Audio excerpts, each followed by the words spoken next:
Hey, I'm Marcus. I'm Atrax. And at select times, he's Nick. We are working class nerds. Cue the intro.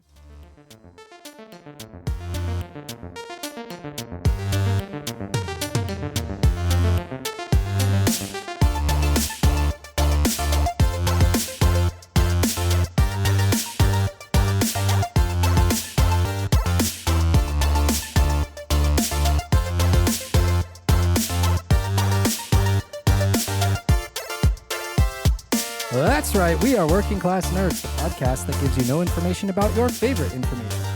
Today is Friday, November 10th, 2023, and you can find this Deuce podcast on Apple Podcasts, Buzzsprout, Google Podcasts, Spotify, and anywhere you can find a podcast in the galaxy far, far away.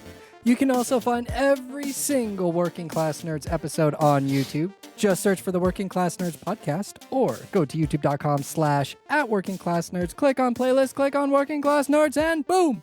Every episode, past and present, right there, right at your fingertips for you to enjoy. You can watch me multi-stream Tuesdays, Saturdays, and Sundays at kick.com/MarcusB814, twitch.tv/MarcusB814, and very soon to be the @Working Class Nerds on the YouTubes. You can also watch me play video games every single Friday night at 9:30 p.m. Eastern Standard Time, twitch.tv/A_Atrax. And you can watch Nick stream once every select 6 months when TK427 allows it at twitch.tv/NickVern51. And we are all on social medias. I'm mostly on the Twitter. I am at MarcusB814. I am at Atrax_A, and he is selectly Nick Vern. That's at NICKVER. And then next week's episode, Marcus and I aren't feeling well. Nick is off to Florida to play some Division II paintball, but we're still here. We're talking live service games. We're bringing it to you live on the Twitch, all of that good stuff. But first, Marcus... Yeah. I think we should first mention that we are live on your channel tonight. Yes, because it's Friday. We didn't record yesterday. Neither of us were feeling great. I'm still not 100%, but I'm okay with it. We're still here. We decided to just delay it by a day. Yeah, and I would say it was good because yesterday would have been just an awful show for me. I would have done it to power through, but it would have been like blah, blah, blah, blah, blah. Right. But anyways, as you guys saw in the Discord earlier this week, our topic of the week is live service games. There's some heat about it. There's some upcoming changes to live service games where I think some things we're going to talk about are maybe trending that maybe live service games aren't the way of the future. But first, Atrax, what have you been up to? Well, first I got to say, last month's Game of the Month, I think, has been so far the most successful from what I've seen because the Dota 2 guild is popping off. I noticed that. We've made it to Platinum tier, which is now the highest tier of guild you can be. I think when I checked this morning, we were like the 71st percentile or something like that. So we're getting it up there. There's solo contracts that you can do and also like combined contracts, which if you have 3 or more people in a party, then all of your progress contributes towards that. Sure. So shout out to Palpatine on Steam, aka Noobcasting in the Discord. They've been spearheading the progress, inviting a ton of people to the guild, keeping the hype up. They're currently leading in the points, which I think the last person to get the guild challenge progress, so like if it's at 99 and this person gets it to 100, then I think it counts towards them. I don't actually know how like the guild thing is ranked out because they have like 12k guild points, and I know that some of the challenges offer like 4,000. The dailies are only like, I think the max you can get is 200 from a daily. You can only do 2 a day. So, but either way, they have a ton of points. We have a ton of people in the guild that are also contributing points. So shout out to everybody who is supporting the guild, the Working Class Nerds Guild, Dota 2 guild. And if you want to play a MOBA, or if you're kind of bored of League and you want to switch over, come join the Working Class Nerds Guild. We have plenty of space. I'll be playing pretty regularly. There's a lot of new people in there, so yeah, we're not That's really trying awesome. hard, but it's cool that, we're just kind of making it this far naturally. How does the invite system work? Do you have to make people officers? No. Oh, I so I anybody can invite to the guild. right now it's set to anyone can join. So you could just Oh, search sure. for the Working Class Nerds Guild and join yourself. Yeah. Perfect. But there are a couple people that have like invite permissions for that. I Sure. think I'm the only one that has the overall permissions. Well, And I yeah, think because you're the then, leader. You can't give that up. well, no, and I won't. But and I just You're copied the emperor. I copied the Discord roles, so I'm the podcaster, which is the max role, and then Yep. there's the mega nerds who have the invite permissions, and then the Sure. nerds who's like everybody else. Yeah. So it's Perfect. a good time over there in the Dota 2 guild, and I've been having fun. It's just casual. Like the challenges aren't even that hard. It's like, win a game with this particular character, and you get to pick your challenges. So the guild like shares all of the challenges. So if we get enough people, we might not even have to, like you might not even have to do one for them to all get completed. Yeah, that's But awesome. it It's would be almost like fun. you get to select the missions you want to do. You do. Yeah. Yeah. It's pretty sweet. And then Yeah.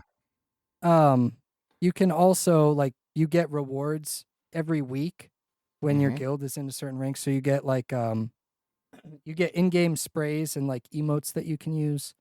You get a Sure. little our guild title is platinum. So the Yeah. guild title looks extra cool and all that stuff. So it's a fun time. Yeah. And you're playing it on select days. It's great. Yes. Absolutely. As much as I can. And then also too, the another game that I play pretty regularly, Counter-Strike CS2, the Counter-Strike Confederation Season 12 is ending. That's the beer league that I play for, or I'm a free agent in. And the team I filled in for got knocked out in their elimination match 2-1. So rip to OS Goshi, but it was a lot of fun subbing in for them, and I hope to be able to do that more next season. I hope that they change the scheduling a little bit. The matches were Tuesday, Thursday nights, which are literally like the only two nights I'm not home to do stuff, or like or Thursday where we're here recording the podcast. Yeah, because So Tuesday night is a big family night for you guys, right? yeah, like Tuesday night we have our stuff that we do, like You chill yeah, as a yeah. family. It's Right. family That night. is scheduled time to exactly. Yeah. So Tuesdays and Thursdays are both like That's a big non-negotiable for rip. me. Like, yeah, that's like, Yeah, hey guys, exactly. next year, can you guys do it Monday and Wednesdays? Or I'm in. Wednesday, Friday, or like yeah. But or even like Thursday, Saturday, where like I could get one of the matches in No, regularly. dude, you want like here's the thing. If you I would message whoever like is the president, we'll call it, or the leader, and just be like, hey, if there's any way to make it Monday, Wednesday, that'd be great. Fridays are tough because people go on vacation. You know what I mean? Like Yeah. weekend days are tough. And I'm not Trust me. entirely sure how that gets like maybe they vote on it each season depending on like the Yeah. group's availability and stuff. I don't really know. I need to investigate that a little bit more. But yeah, maybe I'll just message the right people like, hey, is it possible? Like, can we poll people to see if these days would work? Because I could play for sure. And when does the next season start? Let me check. I'm not entirely sure. This season is, I think it ends this weekend. Yeah. I really should have found the. I'm guessing official it's going to start notices. up again. Oh, yeah. Absolutely. yeah. Oh, yeah. Yeah. Absolutely. Oh, yeah. Yeah. 100%. Also, shout out to the CSC production. I've been last night I was watching their quarterfinals, Challenger quarterfinals, and they had like picture in picture. They had two streams going, an A and a B stream. They had A picture stream, in B stream. picture showing what the other stream was doing while they were in like a freeze time or something like that. They had replays going. So shout out to the Counter-Strike Confederation production team and broadcast team because it was great for just a beer league, Let me ask you a question. Was Yeah. it top tier? It was top tier. Can confirm top tier. Okay. Playoff schedule here. Perfect. So it seems like 11-14 are recruit and prospect finals. 11-16 are contender, challenger, and elite finals. And Premier already had their finals 11-8. Sweet. So it's ending this in the next weekend. 2 weeks. Yeah, in the next 2 weeks. Next week. Yeah. Yep. Yeah. That's awesome. Honestly, if they're going to start the season right up again, I'm guessing it's going to stay on Tuesdays and Thursdays. Probably. But there has to be another beer league Counter-Strike somewhere. Oh, yeah. I'm sure there's plenty of them. For shizzle. Let's see. Oh, league info. Here we go. 2023 schedule. Well, that might be the last season of the year because holidays are coming. It is. It is Yep. the last season of the year. Yep. Yeah. But they had 3 seasons this year. That's awesome. Yep. 10, 11, 12. So my guess is the next one will start up in January. That's my guess. Yeah. Yeah. Oh, yeah. Yeah.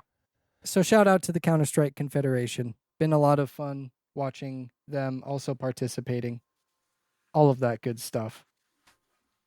And then finally, it's time for Game of the Month. In Game of the Month news. For those of you that don't know, the Game of the Month is Albion Online, a free-to-play, but also offering premium options, sandbox MMORPG that is just as good on PC as it is on mobile phone, which may be off-putting to some people, but it's really not that bad.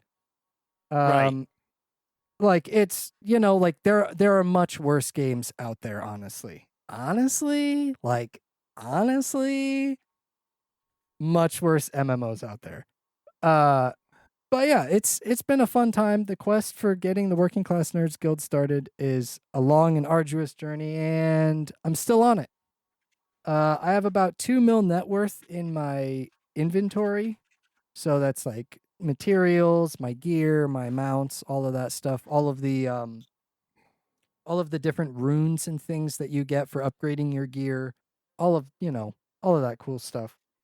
I'm not entirely sure how I want to proceed, if I want to sell the refined mats that I've made already, or if I want to use those mats to increase my crafting skills. But then the stuff that you make is generally worth less than the crafting materials. So it's kind of Right. like, do I want to craft this stuff and use it for my skills, or do I want to buy an island and a guild first, and then use it to like get more mats and stuff later? I don't know. Can I ask this question? Yeah. Do you foresee yourself after this month continuing to play the game?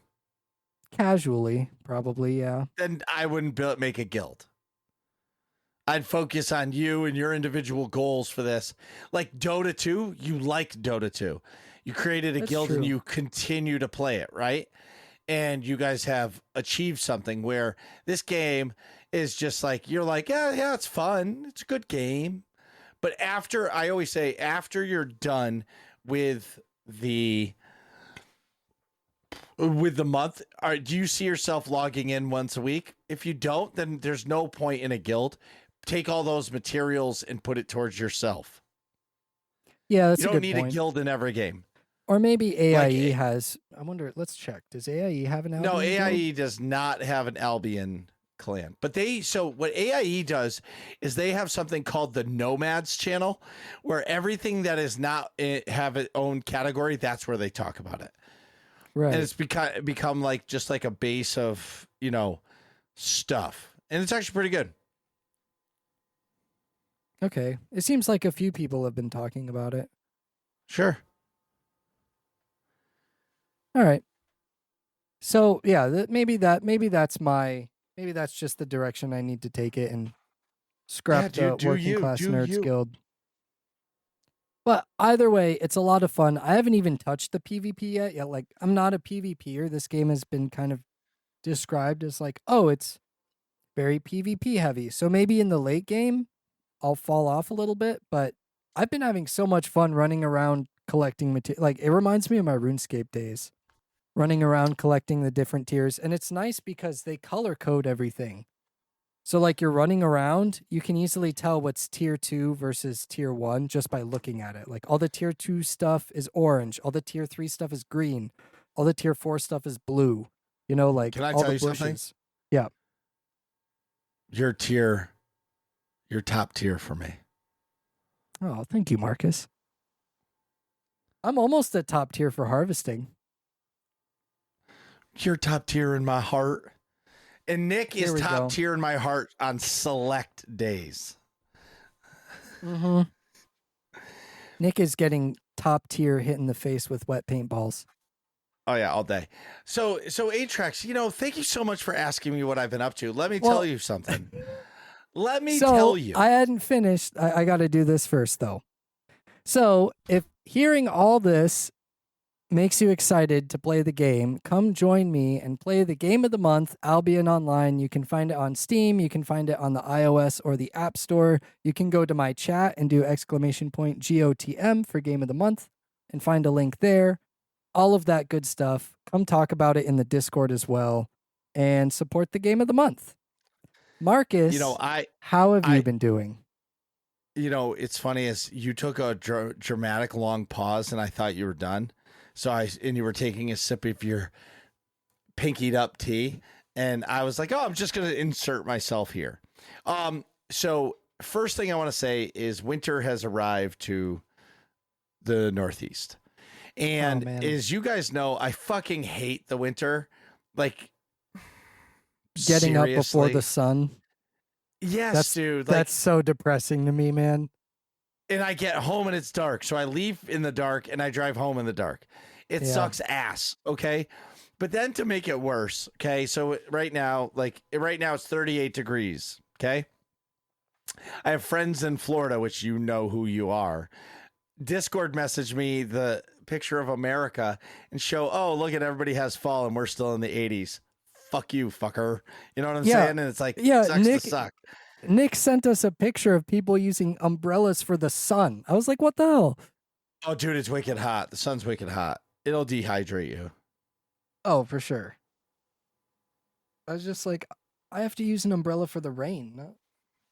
Yeah. So anyway, other than that being cold here, I have been playing some games.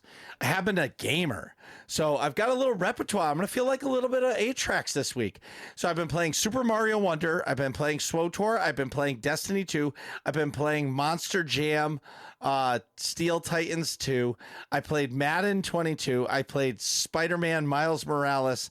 And I played a shit ton of Minecraft. Nice. Boom. We love to hear it. All right. So a lot of those games I'm playing with my kid, and so I try to teach him like crafting in Minecraft. He just doesn't get it. All he wants to do is like creator mode and just float around and like find stuff, dig holes, and like earn his like diamond armor without even working for it. You know what I mean? But it's fine, right? Like it's still fun. I like digging down in the caves and finding like treasure and understanding what individual blocks are. But for the games that I've really been playing, this week in Destiny, we came back and we played, we did clan night. Listen, for whatever my woos and woes are of Destiny right now, clan night is still a blast. And I tell you, even if you're not a part of Clan Night, like playing Destiny, come hang out with us in Voice Channel because it's actually funny. But my favorite part of Clan Night is the last 15 minutes or so. We always do a private PvP match, and it's always a great time because nobody's getting mad at each other. Well, there's one person on the team that is in our group that gets a little frustrated because he's not great at PvP, but There's always one. There's always one. In every group, always one. And everyone. And you know who I'm talking about. I'm talking about you, listeners. You know who I'm talking about. Yeah, Yeah. everyone knows who we're talking about. And then there's and then my favorite is Goldie. He just complains about how he's on controller and we're on PC, and there's an advantage, but his aim assist is like a dream close up. Yep. Oh yeah. But either way, if I can talk a little bit of smack about Goldie. Now Goldie, I think, is 19 or 20, right? And like he's like, Marcus, your 3 week stream hiatus break. He's like, I got used to going to bed early. He's like crashing at like 10:05, and we're all like, dude, are you kidding me? You're the youngest one here. I need my beauty sleep. I gotta work at 7:30 in the morning. We're like, dude, we're getting up at 5. But oh, that's funny. But that's a guy that gets out of work and that can play games as soon as he's home. So anyway, so Clan Night's been a shit ton of fun. I've been having a lot of fun. I'm playing SWOTOR again. And Nice. I'm having a lot of fun. I think the game has changed enough since I've played it to where it's still familiar, but a lot of the things are different. And then the other thing is how vintage some of the commands are to do shit, where like Destiny is so intuitive to like invite people and all this, where like SWOTOR, you're living in like Y2K time. You know what I mean? Like the clock, we're worried about computers shutting down because it's going to hit 200. You know what I mean? In comparison. Yep. But I did story mode Karaga's Palace with my original raid team. Still runs on Wednesday nights with Albus, and it was fun. I will say that I'm not saying I need harder content, but I think I've done that raid so much where like I'm not even worried about dying. You know what I mean? Right. Yep. But I had a lot of fun. There's some big stuff in the works for me with SWOTOR coming up soon, so stay tuned for that. What I really want from SWOTOR right now is I just want a little bit of the nostalgia of it, and I'm kind of getting it.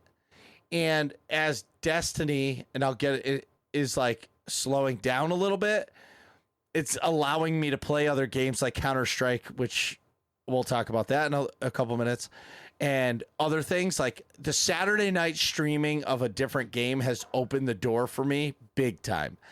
Yeah. So this Saturday, I am going to be playing SWOTOR. I'm thinking Sunday, I need some Wingman Counter-Strike action. I'm dying to play some Counter-Strike. I don't know. Maybe if we finish the podcast early tonight, maybe we'll play some CS2. Because, like, that's what I'm doing after the podcast. Yeah, like, I've been thinking about it a lot. And, like, believe it or not, there was some YouTube video. And it was, like, suggested to me. And it was, like, the harsh differences of CSGO versus CS2. It was like one of those comparison, and of course it sucked me in. You know what I mean? Yeah. And the guy playing it, you could tell, is complete tryhard from CSGO. I was a platinum or top tier level player, and now I can't even play this game. And I understand why, because he was so set in the mechanics of the first game that like he can't even fathom the new mechanics because he's so ingrained into the first ones. And that guy's going to struggle a little while, and then he'll be top tier again. You know what I mean? Once he gets that chance. Yeah. I mean, I think there are some things objectively wrong with the game. And like, I understand all the backlash for it. Like, some of the features that were in CSGO should definitely be, like, if you're just going to straight upgrade it, you should definitely include those. Like, this probably doesn't matter too much to you, but for a lot of people, like, you know how the gun is always on the right side? Yes. Well, in CSGO, you could switch it to the left side. And like same with knives and other, like it was just the view model, like it was just on the left side because some people are, I don't know, left-handed shooters or whatever. They prefer it on that side or something. But that's not in CS2. You can't swap the view model. Same with that's weird to me. Same with like the gun shake. You used to be able to turn off the gun moving back and forth when you're running and just have the gun stay still. but now like that setting is just like gone. And then up until recently, community workshop maps and servers weren't a thing.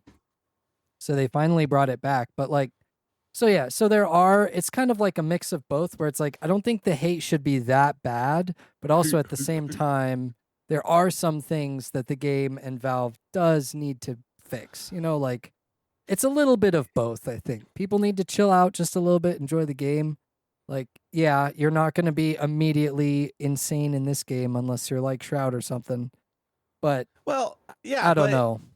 for me, so like those are quality of life stuff. I understand that, right? The gun shake, okay, but here's the thing. I think Valve did it right. I think they released the game in early access, got people on board. They released the game, and I'm going to call it in its beta form, right? Like it's a complete game and it's good, but I think all the quality of life stuff is going to come out once they've got the game where they want it, right? They released the workshop because they feel like, okay, now we can do that, right? I think all of those extra quality of life things are going to be coming over the next year. That's my opinion. And one other thing that I want to like throw in too is just that I know that like people get upset when it replaces something, but they did kind of replace it for free. Like nobody had to pay extra to get it. And someone could use the argument, well, Overwatch 1 replaced Overwatch 2 but like that's I don't know. To me it's a lot different than CS:GO is a free versus CS2, like but especially now that CS2 it's free to play. It's a free to play game. Unless you want better matchmaking, you pay $15 once. So for me, CS:GO makes or Counter-Strike makes their money on the skins. People buying those cases and spending $2 to unlock a case is crazy. I think is like 30 million in the first month that CS2 was available, or like first week or something crazy. Sure, because they want to see what the new skins are, and I'm sure some are on sale and blah, blah, blah. Oh, dude, skins look so much better too. Well, of course. But for me, I just think, I think Valve did it right. I think they did it right. They didn't blow it up. They released it slowly.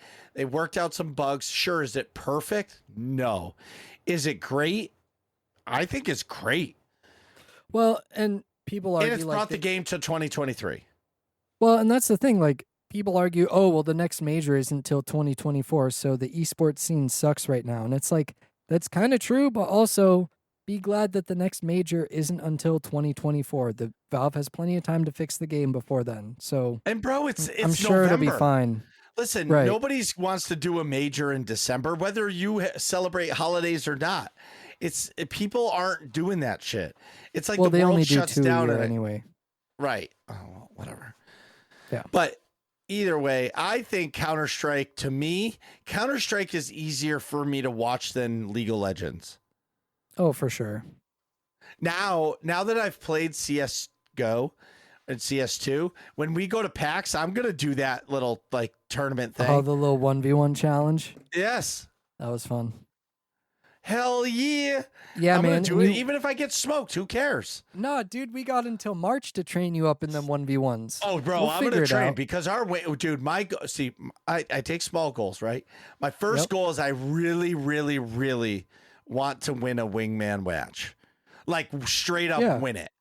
Yeah. Like whether it's 8-5 or, you know what I mean? 8-5 or fucking 6-4 or 2-1. I don't care. I just want a W. Once I get that, then I'll go to the next thing. Right. But what I do like about wingman is it matters. Like your kills matter, ranked. But you're ranked. It matters. But like, cause in like casual, if I'm the first one dead, I could be sitting there doing nothing for 5 minutes. Casual's the worst mode in my mind. Like it's fun if you're decently good at the game or you're practicing utility where people can rush through or something like that. But casual is not for like learning how to play the game, in my opinion anyway. And I think in most people's opinion, you don't play casual to learn how to play the game. Sure. Tuesday nights are the night for clan night in AIE. Whether or not you play SWTOR or Destiny 2, both of us have a clan night going on, or guild night. Tuesday night, 9 p.m. Eastern, SWOTOR and Destiny 2. Like, who doesn't want to join us for that? Both of those just sound amazing. It like rolls off your tongue so well. It's like you're eating a chocolate chip cookie or a sugar cookie. Like, who doesn't like those cookies? You know what I'm saying? You don't have to have sprinkles on them or anything. You could just have a cookie. So if all this sounds fun to you, go to aie-guild.org, ask for a guild invite. Whether or not you play SWOTOR, Destiny 2, or any of the other games, we would love to have you. Now, normally we would take a break. I don't need one. I know Atrax doesn't. Or do you? No, we can keep going. All right. See, Atrax has a big boy bladder.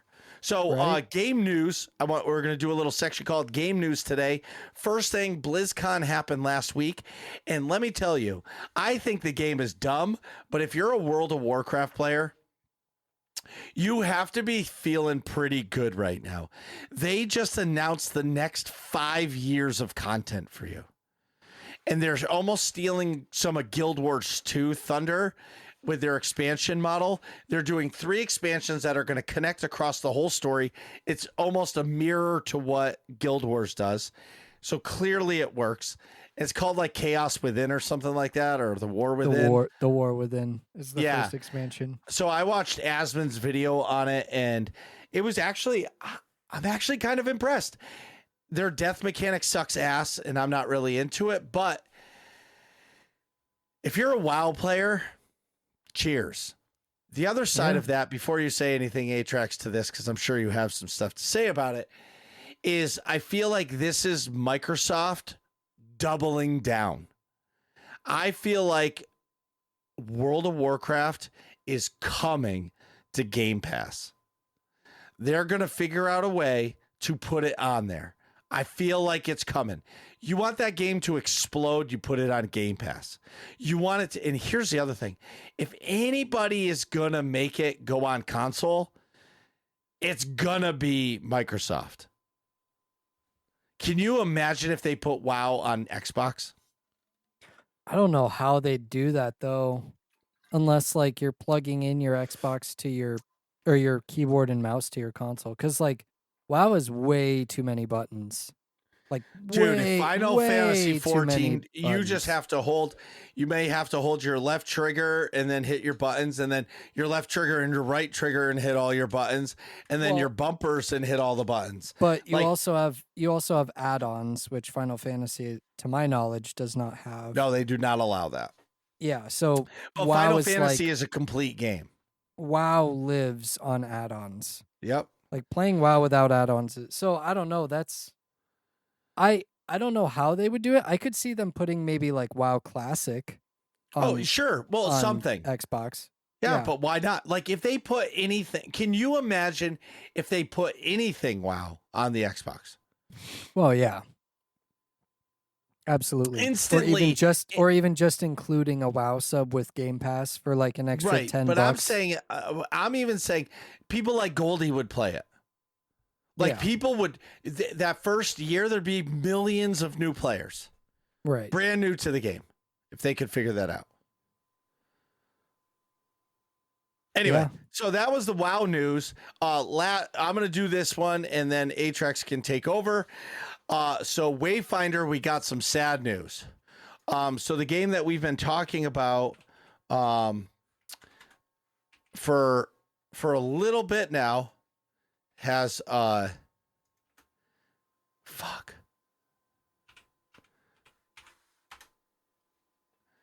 I'm trying to find that thing. Oh yeah, so Warframe developer Digital Extreme lays off staff.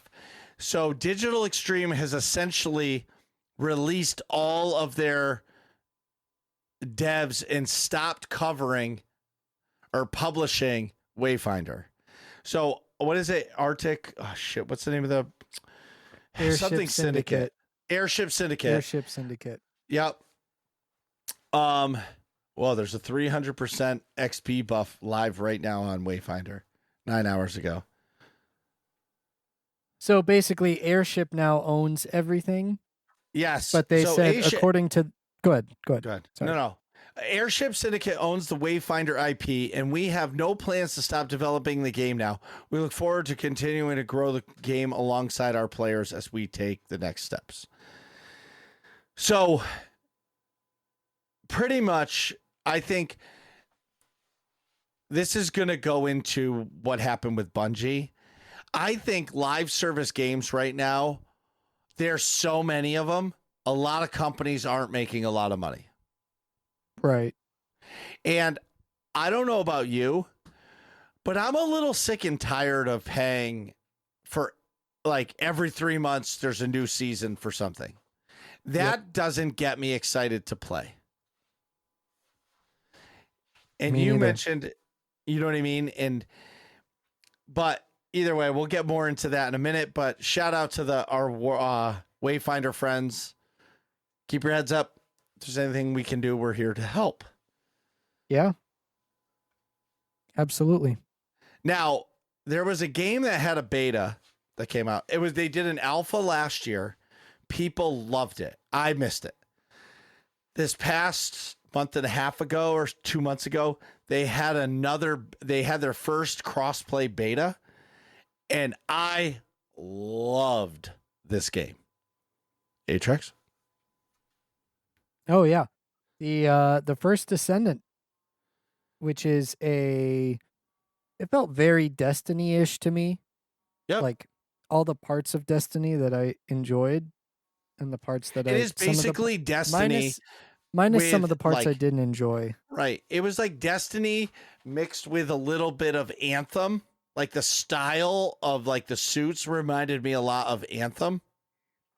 A little bit. And but it was third person. Right.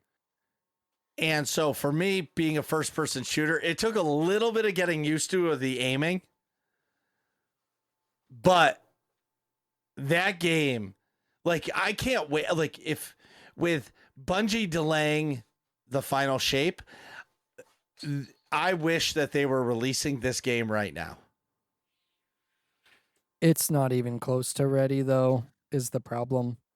But You don't think I so? agree with you where it would be great timing for them to release it. So this is what the Dev Note Volume 6 has to say on the First Descendant. I'm just going to read a majority of it here.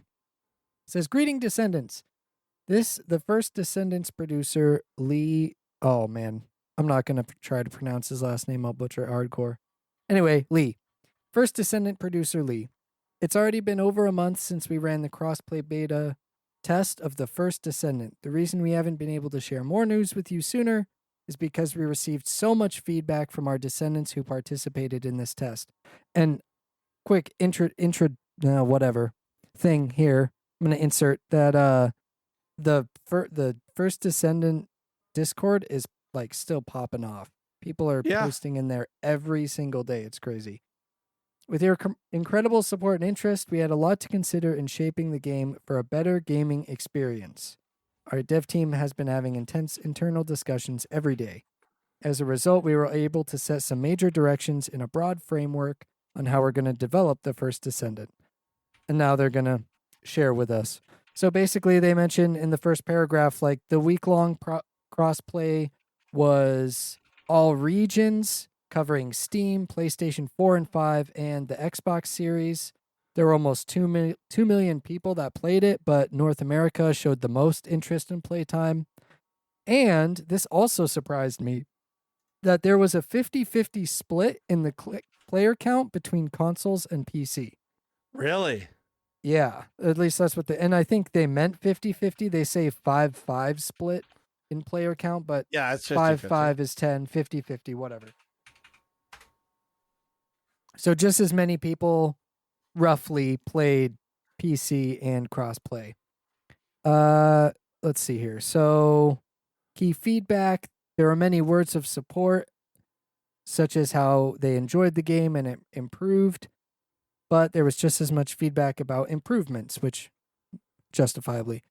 To begin with, we received the most feedback about repetition of missions and underutilization of fields. The current missions and fields were designed with certain intentions by our dev team, but this crossplay open beta test has made us recognize an urgent need to improve. We're going to make significant improvements to both missions and fields. We'll not only improve the quality of missions, but also add necessary features for co-op play and matchmaking support for dungeon missions, which it's interesting that they meant, like, I didn't know that this wasn't in the beta test. I thought you could play matchmaking for dungeons, but I guess not. Most importantly, we'll introduce new contents to the fields to make gameplay more enjoyable. And then they mentioned the prologue and tutorial. Many descendants had positive things to say about the new prologue, which made the difficult decision to revamp the prologue after the last beta all the more rewarding. So, I mean, shout out to the dev team for their decision. However, there was a lot of people who expressed disappointment with the storytelling in conjunction with the repetition of missions that I mentioned earlier. The dev team is working on several ideas and improvements in this area.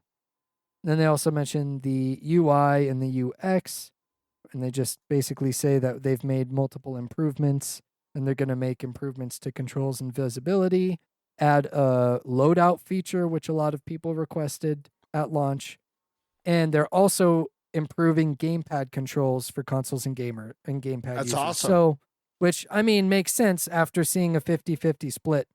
Maybe, and they mentioned gamepad users, so I wonder if their stats show that, like, even among PC players, a lot of them were using gamepads. It'd be interesting to hear the stats on that. And then they go to mention shooter play in action. We've received Well, can I diverse just say one feedback. thing? A Yeah, go ahead. third-person shooter is really controller friendly. Oh yeah, absolutely. Like when I played Mass Effect, I always used a controller, and I loved it. Yep. Yeah, Dark Souls, Elden Ring. Yeah, but There's a those few are games I use controllers. Yeah, but those are like, I don't know. It's not a shooter. It's true. You know what I mean? Like, Yeah, that's precise movements. that's true. Yeah. All right. I'm Continuing excited on. for it, man. Me too, especially after reading all of this stuff. Shooter play in action. Diverse feedback on the shooter play in action. We're really encouraged that many expressed a high level of satisfaction with various combat sound effects. And I agree that the sound effects, especially with the abilities and stuff, were really, really good. I also thought that the VFX for the different animations were really good too. Bro, Unreal Engine 5. I know.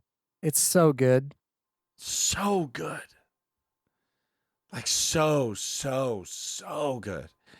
It's good. beautiful. Like when I went from SWTOR to Destiny and I was blown away by how pretty it was. Right. You know? Oh yeah. Well, speaking of this, today's topic is we're talking about live service games. So talking about like the First Descendant and Wayfinder and WoW and Destiny and SWTOR and all of these things, they're all live service games. Yeah. And we wanted to just have this conversation and kind of break it down in like, are live service games a good thing or are they a bad thing? And what's your hot take, Atrax, on a live service game? I think they wouldn't be too bad of a thing if there weren't so many of them. And Right. I guess this is kind of like an issue with gaming in general. And it's funny that I was watching a video on shovelware earlier, which I didn't even know what that term meant until today. But it's basically like games that are just made solely for making money and lack no, like, they have literally no quality control, no anything. I'm not talking like popular games. I'm just talking games in general, like across the board. Like just bad games that people try and make a quick buck, or scam games, stuff like that. Scam game. Look at Candy Crush. That game made billions and billions and billions of dollars from a bunch of people who aren't gamers, and I'm doing quotation marks, but they download an app on their phone and they get hooked on it. Right. Because they can't, oh, I didn't beat that level. I got to beat that level. Well, you can buy enough candies to spend for 99 cents. Oh, what's $1? Oh, they're giving me a deal. If I buy 5 times that, they're going to give it to me for $3. Yep. Think about how many people my wife included, bought those things so they could beat the next level. Well, I feel like that qualifies more as like microtransactions instead of maybe That's live still a live service service games. game. That's a live service game. They're constantly adding new content. Yeah, I guess that's true. It's forever updating. Yeah, I But didn't know that to they're the still big updating ones, it. right? So live service games, I'll start it out. Live service games started back with MMOs, right? You pay $15 a month or $14.99 a month. You get the content for the game and you can play as much as you want. And you pay $15 a month and you get sub rewards, right? That's how it all started. Then MMOs switched to, some of them went to free to play. But if you sub for $15 a month, you get everything. Then people started doing, well, you can do some of the content for free, but then you got to buy it. And it's proceeded through, and then a game called Genshin Impact. I feel like that was the turning point. And I know there was probably a lot of free to play games, but I feel like Genshin Impact was the turning point for it for me. So Genshin Impact is a Breath of the Wild clone, but you buy characters and it's completely free to play. It's a gotcha game. Can you explain a gotcha game? Gotcha. As in, we got you hooked, and now, I mean, that's how I consider them. But yeah, I don't think that Genshin was the first one. I think it was like Raid, Summoner's Wars, another one that was really popular. Yeah, but like Star for Wars me, Galaxy of Heroes. Yeah, yes, but like for me, I'm talking about. For but me, basically, Genshin Impact was the where I realized that everything is a live service game.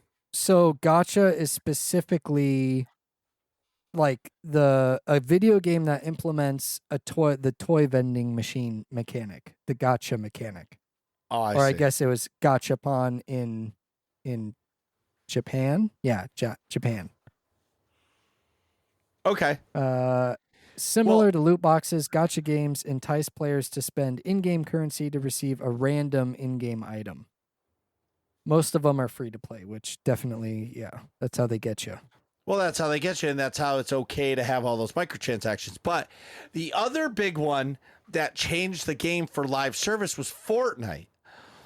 So years ago, this game comes out and it's completely free to play, but you could buy skins and then they have season passes. And that game exploded with popularity. What do you mean? That's not true. What do you mean?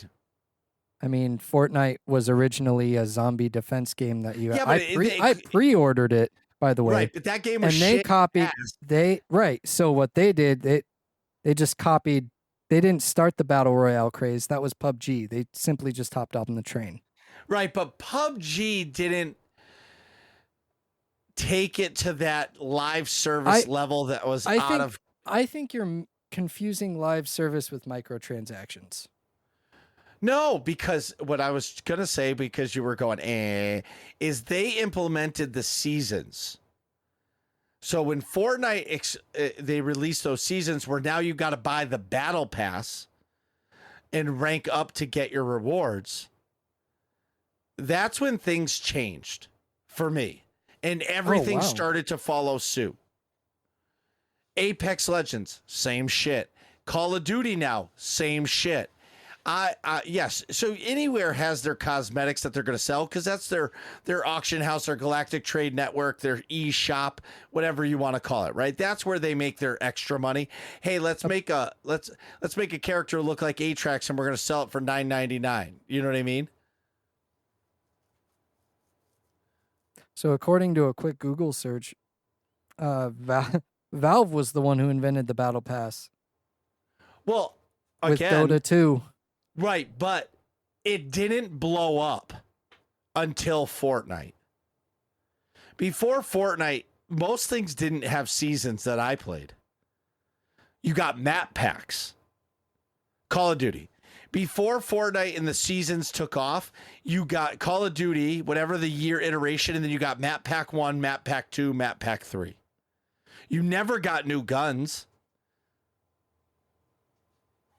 And once you bought them, you bought them. And during the year cycle, you would get 3 map packs, and then the game would be trash, and then the new one would come out. But then they started doing these things with seasons, which has taken off. Everything has a battle pass or a season pass. You're so focused on something. And I think, yeah, I'm listening. For season passes and battle passes, like, yeah, I guess you're kind of right. Fortnite was the biggest. Fortnite was the biggest. Yes, but that Fortnite changed the game for everybody. That was Because Dota. everybody, huh? Dota had 650,000 people buying their compendium in 2013. How many people bought the first season of Fortnite? But that's years later. I understand that, but Dota is only on PC. You know what I mean? So that was 4 years later. Right.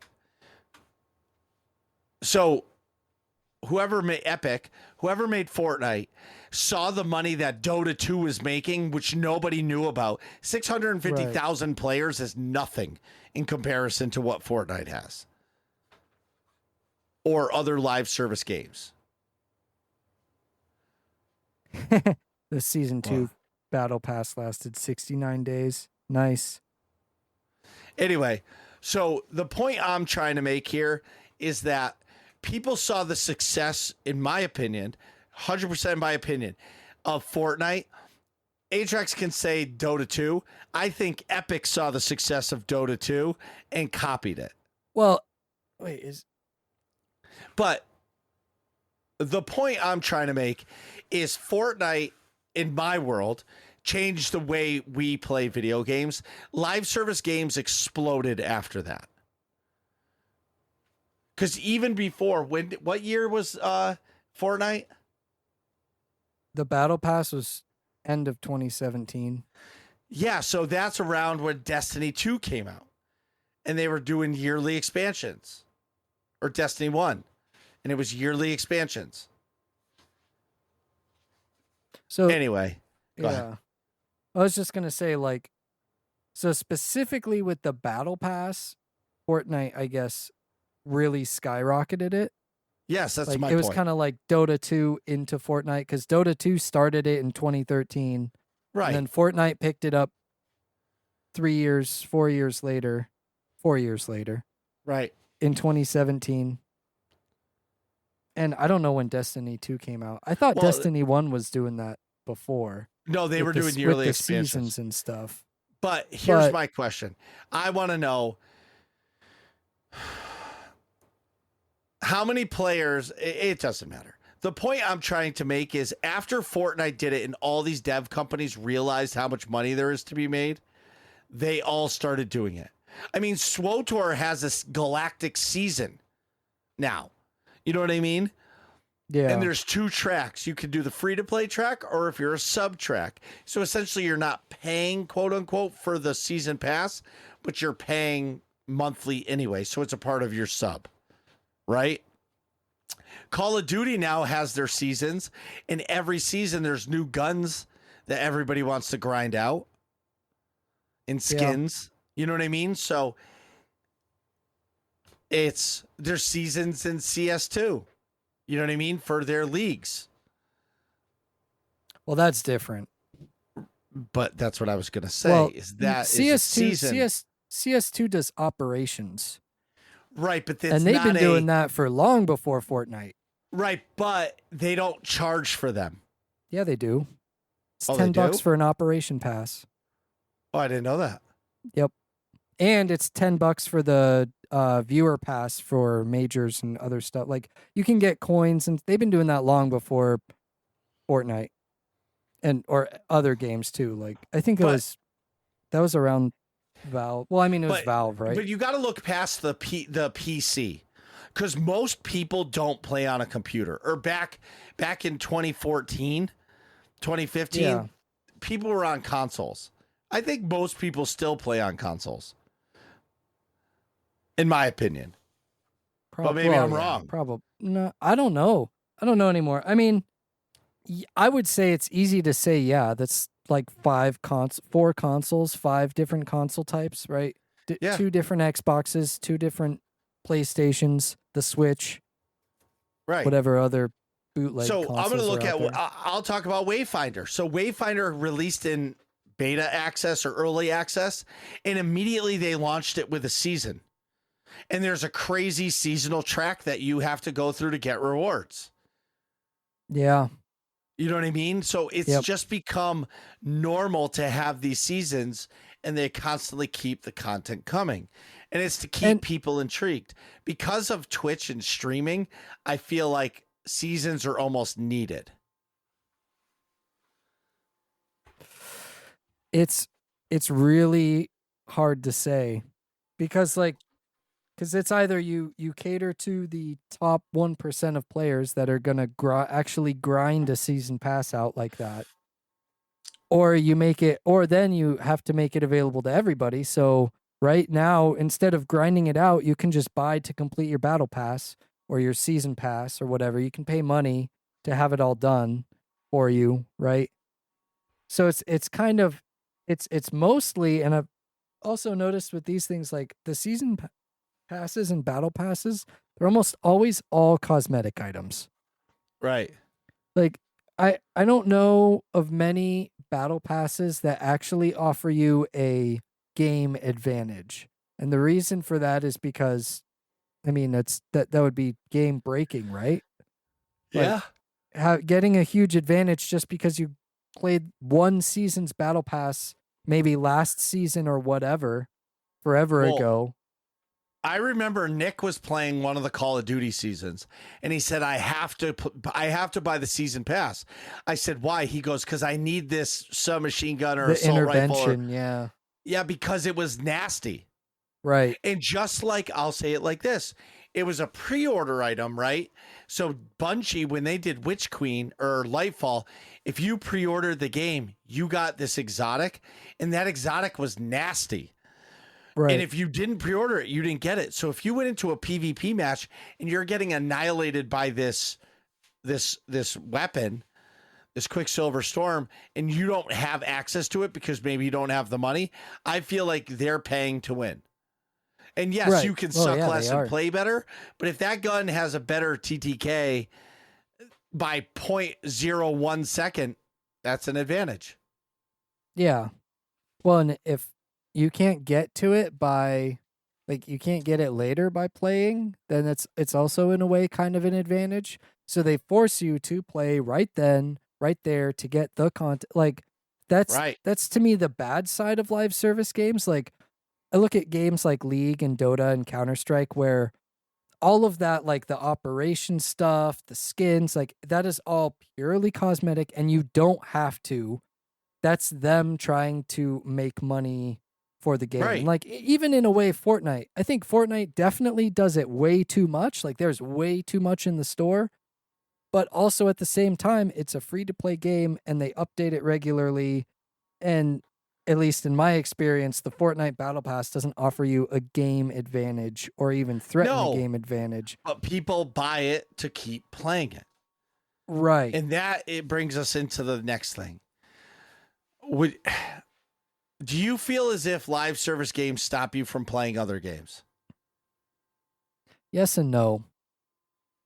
I feel like you're a special case. Right. I'm of the opinion that if I spend $1 per hour of a game that I play, then I've got my money's worth. So if I buy a $60 game and play it for 60 hours, then I have no problem just playing something else because I got my money's worth.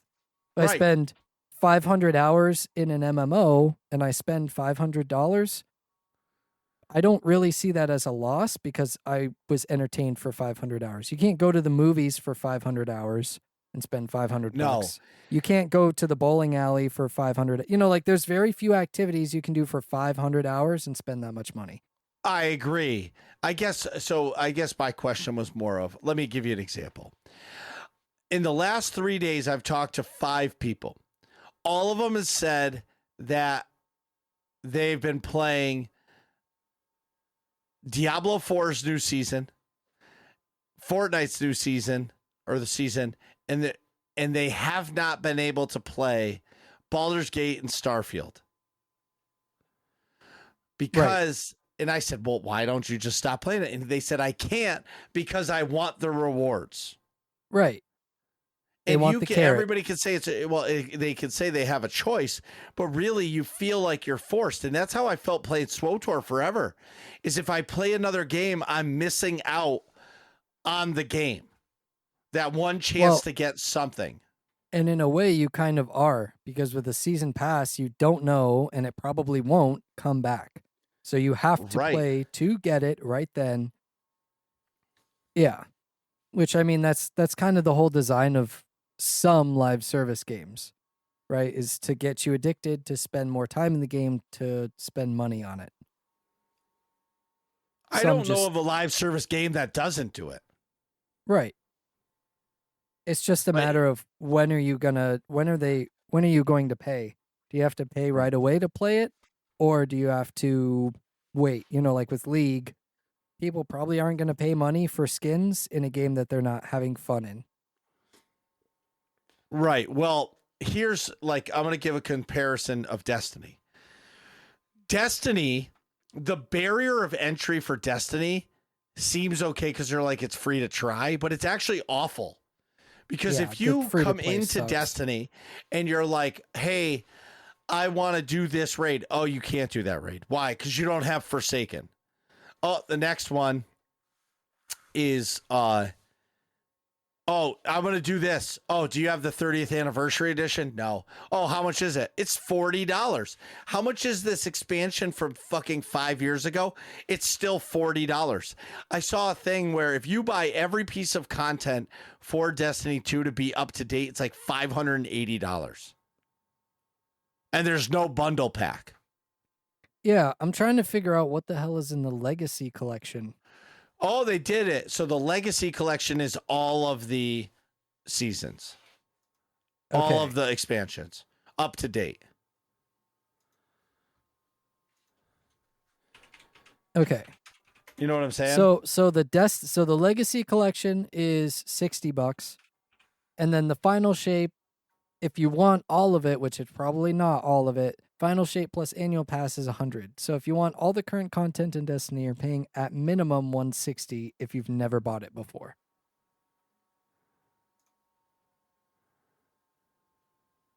That's wild to me. Yeah, so if you buy everything that is available,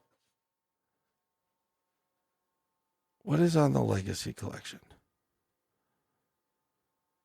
I don't know if I... Oh, yeah. So it's Shadowkeep, Beyond Light, and the Witch Queen. Does not include Lightfall.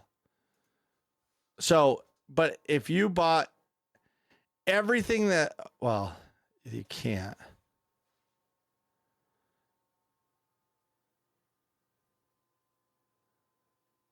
I'm sorry. I'm just reading this.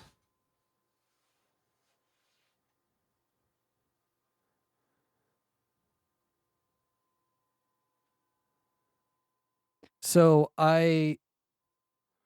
what does this come with? But either way, the point, okay, so I'm sorry, I was wrapped up. The point I'm trying to make is it's not worth it to get into this game. I can't recommend this game to anybody because the cost of entry is too great. But where you could play Fortnite, as we're going to go back there, and Atrax says, Marcus, download Fortnite. We're going to play it. How much is it? It's free. Oh, shit. Okay. I could play that for hundreds of hours and spend no money. Right. And it doesn't matter. Right. Or if you want to buy the battle pass, fine. So, really quick, Destiny Legacy Collection, Bungie 30th Anniversary Pack, which I believe comes with a raid, right? Or something like that. Oh, dungeon. Yep. A dungeon. Okay, the Destiny Armory Collection, which comes with 2 of the stuff. The Lightfall, an annual pass, which you still have to buy. Final Shape, an annual pass, $284.96. So $285 to get all the current content in Destiny. That's insane. Yeah. Where SWTOR says, hey, you just pay our $15 a month once and cancel your sub, and you can have all the content up to today. Yep. Or like other live service games, Dota, League, CS2. I'll just download and play.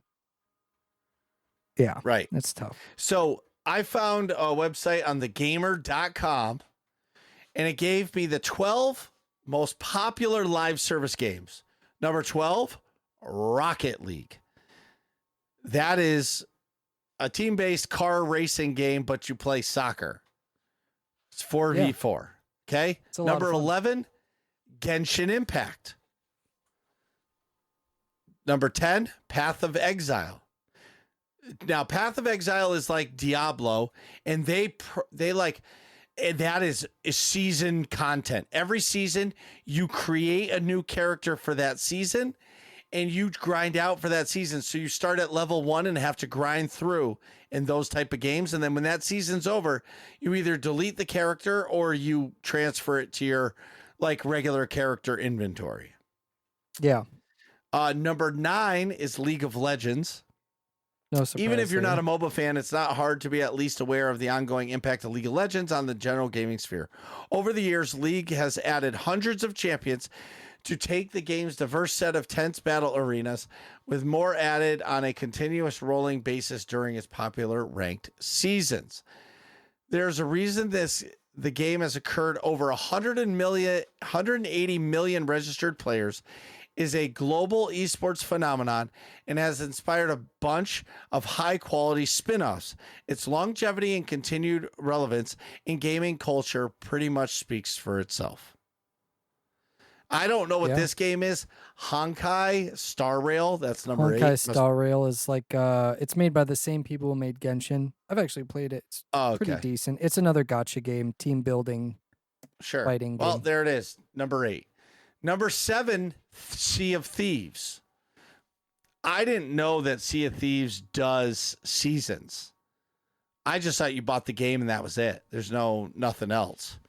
And you buy the expansion. It's still a live service game, though, because they're still updating it all the time. Yeah. Here's a big one. Grand Theft Auto Online is number 6. You know, I think the big change with Grand Theft Auto was when they announced they started doing those RP servers. Oh yeah. Well, that saved that shit's crazy. That added to the longevity of GTA 5 so bad. Also, did you see that they announced that they're going to show some pre-gameplay and stuff at GTA 6? I heard it's just going to be their announcement trailer. I didn't think there's any gameplay being shown, but it's going to be during like the Super Bowl it's or the something. Trailer. It's the trailer. Oh yeah. In December. Yeah, it'll be probably during some football game. Number 5 is No Man's Sky. Well, here's the thing about No Man's Sky is they released the game, but all of their content that they've released has been free. I'm pretty sure. You have to buy the game, but yeah. Right. They've updated it. And yep. Right. I don't know if it doesn't have a season pass or something. I'm sure it does, but also shout out to No Man's Sky for having a notoriously terrible launch and like pulling it back to be one of the top live service games now. Right.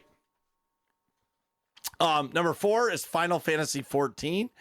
Now this game is a subscription-based game. This game is so sub-based, whereas if your sub runs out, you can't even log in to update your client. Wow. It pops up and says, you need to go to the website and sub or you don't go fast here. Sorry. But Final Fantasy 14 is great. Number 3 is Apex Legends. Number 2 is Warframe. And number 1, what's number 1? Probably Fortnite. Nope. WoW? Destiny 2. Is the number 1 live service game? Yep. Yo, what list is this? This is thegamer.com. I don't know. The point is, it's different. I'm going to go into some working class questions because Rayu says, what are your thoughts on every live service game offering a form of a battle pass? I think it's kind of ridiculous. Well, I think it's if too you're much. yes. If you're trying to keep players in your game, I think it's good. I think having a battle pass just to have a battle pass is you're following the trend and trying to make money. But at the end of the day, it's becoming harder and harder for people to play single player games. If you're like me and only have 3 nights a week where you can play a video game, it's really hard to play a single player game.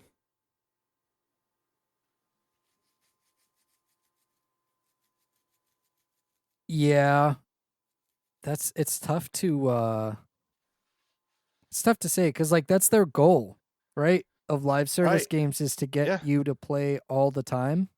Yes. So I guess it would require your own personal self control to just say, you know what, I'm going to miss out, and that's okay. Because I think really in the end, like, are you really missing out? Like, what are you missing out on? If you're not if you're not a content creator, I don't know. Well, I If it's think not adding actual like story missions and gameplay and stuff, I get. But like, I don't know, grinding really hard for cosmetic items and stuff, like it's just not worth it. Just don't give them your time and your money, and eventually it'll stop. Hopefully, well, maybe. people want to look good. Well, and I get it. I mean, I do it. Yeah. I think I've only Last completed like 2 or 3 battle passes that I've actually bought. So right. Rayu says thoughts on purchasing a live service game versus a subscription to a live service game, i.e., New World versus SWOTOR. That's a great idea. I mean, that's a great question. So, New World is still early in its age, and New World, you buy their content and there's no sub. It's almost like Guild Wars 2. I personally like that model, but I feel like it's really hard to keep the development up unless there's a shit ton of stuff in the cash shop or the Galactic Trade Market or the auction house. You know what I mean? yeah, Where I like a sub to a game, I like paying $15 a month and they constantly update the game. The problem is when they stop updating the game, it makes it really hard to pay keep that paying. money. Yes. Because like, why am I paying you $15 a month just to keep the lights on? You're not giving me any more content for my money. Right. And then that's when the game just dies. Right. So it's kind of like, I feel like like you said, if the quality isn't there, then the game, like, then people leave. But then they can't, then they don't have money to make more quality content. And they just kind of, oh, well, shoot, we have to make money because prices are increasing on all this stuff. Like, it costs more and more money to make a game, and we're getting less and less money because we can't actually put so like I can see how it would be a vicious cycle downward, Yeah. but yeah, I don't know. It's really hard to say because like games with like League and stuff, you don't need to do major updates in order to change the game, like how the game plays, right? Like yeah, you adjust some numbers. That's about it. Like the they have a whole 2 years or whatever to work on a new revamped map or how things are going. Like if you look at the graphics from how League has changed or Yep. Dota has changed or Counter-Strike has changed, all these developments can be made slowly, but the barrier to entry is also very low. Whereas games like Destiny cost an insane amount of money to produce and make, so their barrier to entry is super high. But then I don't know. I do miss the days where developers would include everything and you paid for that and that's just what you got.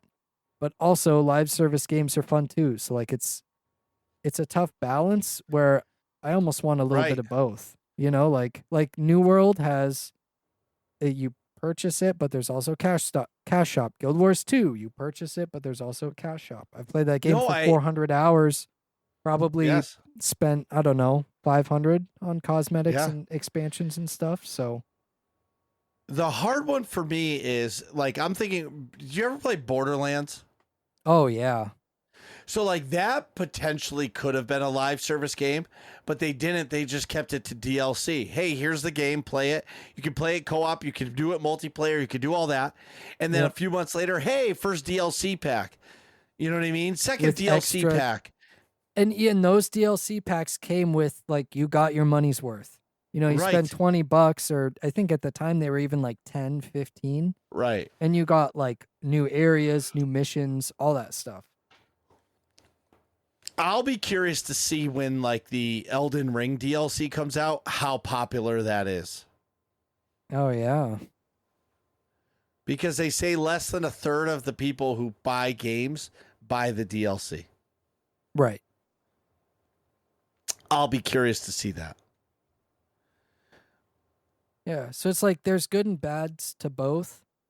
The problem is when it doesn't, it stops becoming about the game and it starts becoming about the money.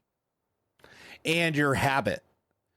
They figured out how to keep you glued to their game. Right.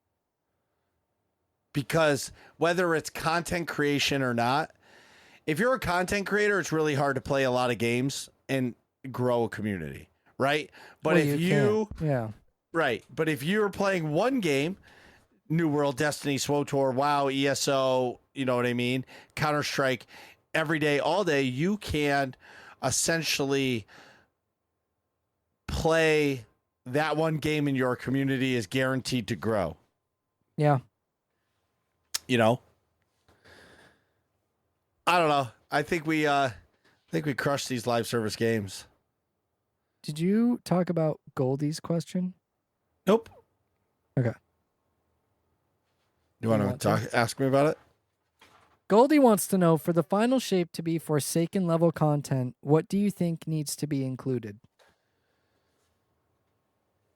It needs to be better than Witch Queen, and I don't think it's possible.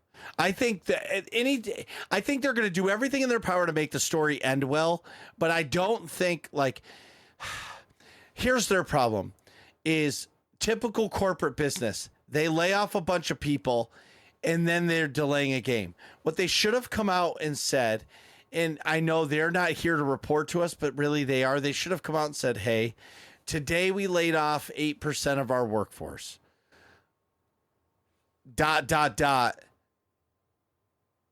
A week later or the week prior, hey, everybody," during their showcase of showing the final shape, "Hey, we want this expansion to be amazing. We're going to delay it until July. I know it stinks, but we're going to make it the best content ever." And people would have been okay with it. But then laying off 8% of your employees, which is over 100 people, and then on top of that, then throw in delaying your biggest expansion ever because it's ending a saga, and essentially you're putting your game in maintenance mode for a few years. It needs to be a banger, and you guys fucked it up. Now, are people going to stop playing Destiny? Some have. Like, I see less and less people playing it on Twitch or Kick every day. Like, people are still playing it, but not as much. Right. But when Final Shape comes out, everybody's coming back. Yeah. You know what I mean? But what do they need? See, I think personally, Goldie, that Witch Queen was better than Forsaken for me. That's just me. That expansion was unbelievable. From the moment I got in to the moment it was over. But, you know, all great things always have an ending. And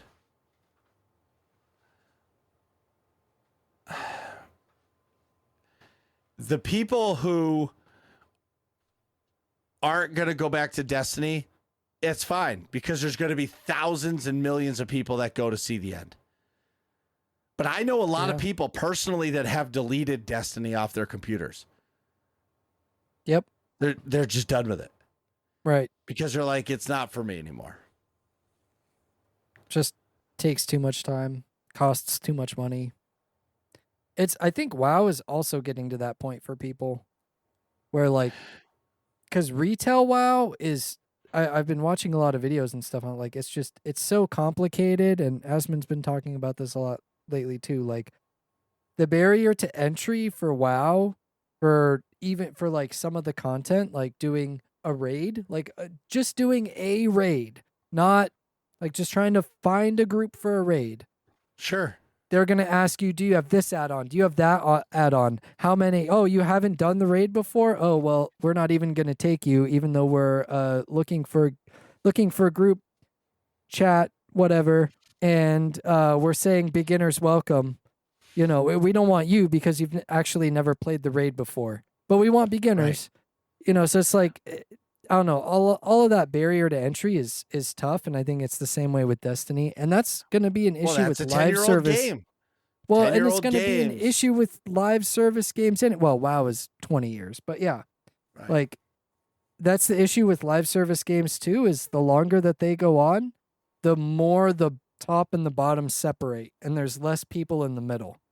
You know, which is kind of what you want. A majority of your players you want in the middle, the people that'll come in and pay $60 or whatever, and then spend 60 hours in your game and then dip and then go buy another one, or then come back when your content is new. You know, like, I don't know. It's tough.